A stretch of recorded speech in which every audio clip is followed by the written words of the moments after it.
કલેક્ટરની બદલી થઈ એટલે કલેક્ટરે તો કણ દારૂ બોકડા ચડતા એટલે કલેક્ટર ભણેલા ગણેલા માનતા નતા કે આ બધું દારૂ ને બોકડા બધું શું છે.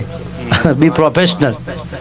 આવું બધું ના હોવું જોઈએ. આ 21મી સદીમાં બધા ભણેલા ગણેલા છો અને આવું બધું તમે માનો છો. આ બધા કલેક્ટર તો લુંદો રાખીને બહાર નીકળ્યા માડી મઠના એટલે જમણા પગના અંગૂઠે ઠેહાઈ અને 3.5 દાડા ડોક્ટરે એવું કીધું કે સાહેબ કેન્સર છે, સેવા કરો ઘેર જઈ. એટલે ગોમડે ગોમડે ભટક્યો, દવાખાને ભટક્યો. 1 વાર રિપોર્ટ, 2 વાર રિપોર્ટ, 10 વાર કરાયા તો એનું એ જ નીકળ્યું. અને ડૉક્ટર કહે કે હવે તમારો ઈલાજ થાય એવું નહીં, છેલ્લા 8 મહિના બચ્યા છે, હવે તમારે જો દોડી પોકો તો દોડી પોકો.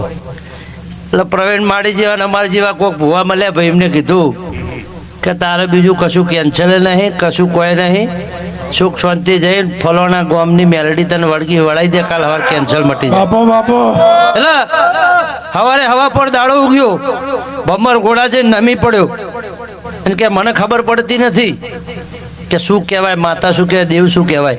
અમે તો ઈષ્ટદેવને પૂજીએ છીએ એટલે કીધું નથી એવું બધું કંઈ. હવે મેરડીના ભુવાએ કીધું કે જા હું અહીંથી મઠના બહાર નીકળ અને કેન્સરનો રિપોર્ટ કરાય. હા, 1 વાર નહીં 50 વાર કરાય. જો નીલ ના લાવું મારું નામ ભમર ઘોડાની મેરડી.